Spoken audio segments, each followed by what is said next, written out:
Alors imaginez maintenant que vous arrivez d'un autre pays et que vous parlez une autre langue. Et puis que vous arrivez au Canada, au Québec, et puis là vous vous rendez compte que, mon Dieu, vos perspectives sont limitées si vous ne parlez pas la langue que tout le monde parle, que 80 et quelques % des gens parlent. Alors c'est le cas de nos deux prochains témoignages. Il s'agit de Noelia et de son mari Ricardo, qui sont des immigrants reçus du Pérou, qui ont appris le français et dont le mari a obtenu de l'aide de son employeur pour acquérir les compétences manquantes pour perfectionner son français. Alors, on aimerait vous entendre. On les accueille, Noelia et Ricardo, mesdames et messieurs. Bonjour à tous. Je m'appelle Noelia, je viens du Pérou. J'habite au Québec il y a 11 mois. Au cours de mon séjour à Montréal, j'ai étudié le français au programme de francisation du ministère de l'Immigration et Communauté culturelle et aussi au centre Yves-Thériault de la Commission scolaire de Montréal.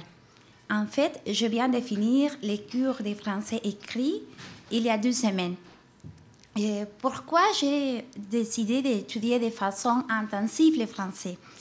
Je l'ai fait parce que la maîtrise de la langue française est une exigence indispensable pour la réussite au milieu du travail, au milieu des relations interpersonnelles et bien sûr au milieu des études. Et je me demandais quelle était la meilleure façon de m'intégrer à mon nouveau pays. Et la réponse était évidente.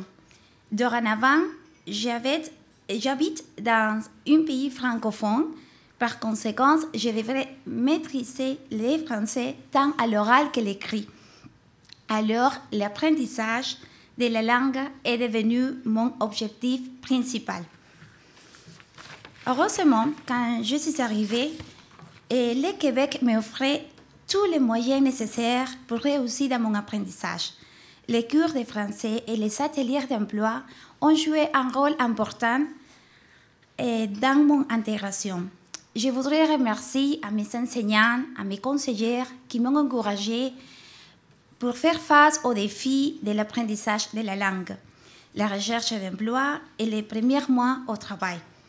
Grâce à eux, j'ai trouvé la confiance nécessaire pour me débrouiller au travail et dans la vie quotidienne. Je trouve qu'il y a 1001 façons d'apprendre le français. Pour apprendre la langue, toute occasion sert à enrichir notre vocabulaire. La lecture des journaux, les films et romans québécois, le travail au bureau, bien sûr, et les nouveaux amis et les conversations avec les gens qu'on rencontre par hasard, au métro par exemple. Actuellement, je travaille à la coalition des organismes communautaires pour le développement de la main-d'œuvre et je voudrais profiter de cette occasion pour remercier l'équipe des personnes avec lesquelles je travaille. Merci beaucoup, Martin. Merci beaucoup, Mylène, parce que grâce à vous, vous contribuez tous les jours à mon apprentissage de la langue et à mon intégration à mon nouveau pays d'adoption. Je remercie beaucoup à l'ICA pour me donner cette occasion pour partager mon témoignage et mon parcours ici au Québec. Et finalement, je voudrais vous dire que mon apprentissage n'est pas fini, parce que je suis très engagée à contribuer au développement de la société québécoise et avec mon travail et mes études. Je suis très fière de m'exprimer, de parler en français et d'habiter au Québec, à Montréal.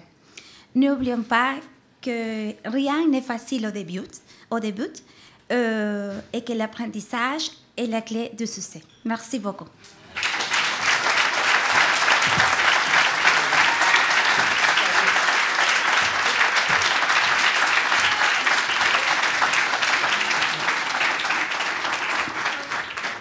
Pour moi, c'est à l'inverse. Merci. Bonjour, je m'appelle Ricardo Vergel et je suis péruvien comme ma femme Noelia.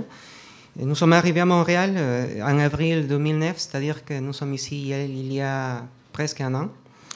Nous venons de finir les études de français écrit, donc j'espère pouvoir me faire comprendre. Notre séjour à Montréal est une expérience d'apprentissage continuel. Pour réussir notre intégration dans un milieu francophone, c'est évident que la première étape était l'apprentissage de la langue française. Donc, tout de suite, après finir l'atelier de recherche d'emploi, qui était un autre apprentissage aussi, nous nous sommes inscrits dans les cours de francisation du ministère de l'Immigration et aussi dans le cours de français écrit de la commission scolaire de Montréal. Et au mois de juin et juillet 2009, les deux cours faisaient un total de 10 heures de français par jour, de lundi à jeudi. Ce n'était pas facile, surtout si l'on considère qu'en même temps, nous cherchions du travail. Heureusement, nous avons toujours eu l'appui inconditionnel de nos enseignants et conseillers. Comme Noélia vient de dire, rien n'est facile au début, mais nous avons rencontré toujours des personnes qui nous ont encouragés à continuer. Je peux constater que le Québec a vraiment mis à notre disposition tous les moyens pour réussir. Finalement, au mois de juillet 2009, je commençais à travailler chez Acomtech Sult, mais je considère que l'apprentissage ne se termine jamais. Maintenant, par exemple, je suis en cours d'anglais payé par la compagnie. J'ai fini un autre cours de français payé aussi par la compagnie. Et maintenant, je me prépare pour obtenir une nouvelle certification Microsoft. Et ce qui est très sympathique, c'est qu'à ma compagnie, j'ai pris l'initiative d'organiser des capsules de formation pour l'équipe de travail.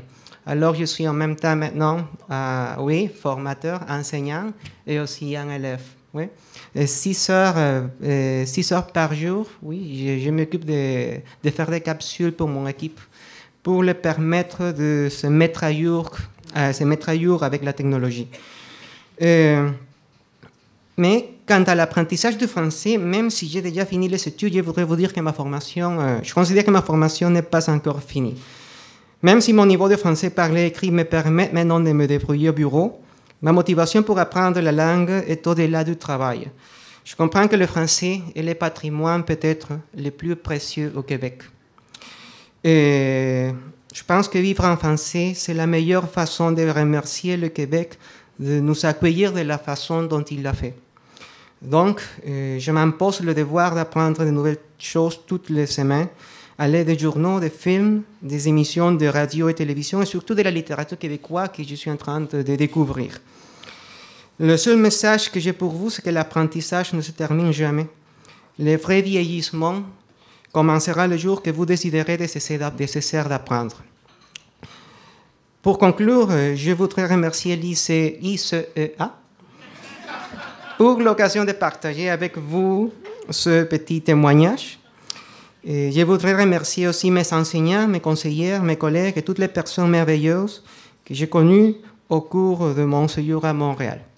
Finalement, je voudrais remercier aussi ma femme, parce que c'est elle qui vraiment insiste tous les jours pour parler en français, même entre nous à la maison.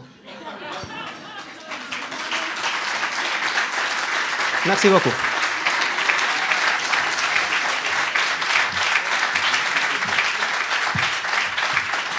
Merci beaucoup, Ricardo et Noélia. Et c'est beau, hein? Les accents, vous savez qu'on aime ça, hein, aussi au Québec. Hein? Même que c'est un atout, je pense, hein, quand on veut être chanteur. Là, hein? Mais j'aime beaucoup les contractions de mots que vous faites des fois, comme mettre à jour. Ça, c'est très joli. C'est très joli, mettre à jour. Alors, je vais vous mettre à jour sur... Je ne ris pas de vous, là. Hein? J'espère qu'on comprend que... Hein? Parce que vous aussi, Madame Noélia, vous avez fait débrouiller. Débrouiller. Et je trouve ça beau parce qu'il y a le mot débrouiller et il y a le mot bouger. C'est comme si vous avez mis les deux dedans et c'est un peu synonyme, n'est-ce pas? Se débrouiller. Hein? D'ailleurs, si vous allez en Gaspésie, comme moi je le ferai bientôt, dans le cadre de l'ICA, je suis certain que vous allez entendre ça. Je vais débrouiller. Je vais me débrouiller. OK. Non, je l'adopte. Félicitations. Hein? Vraiment, c'est extraordinaire. On est fiers de vous. On est vraiment fiers de vous.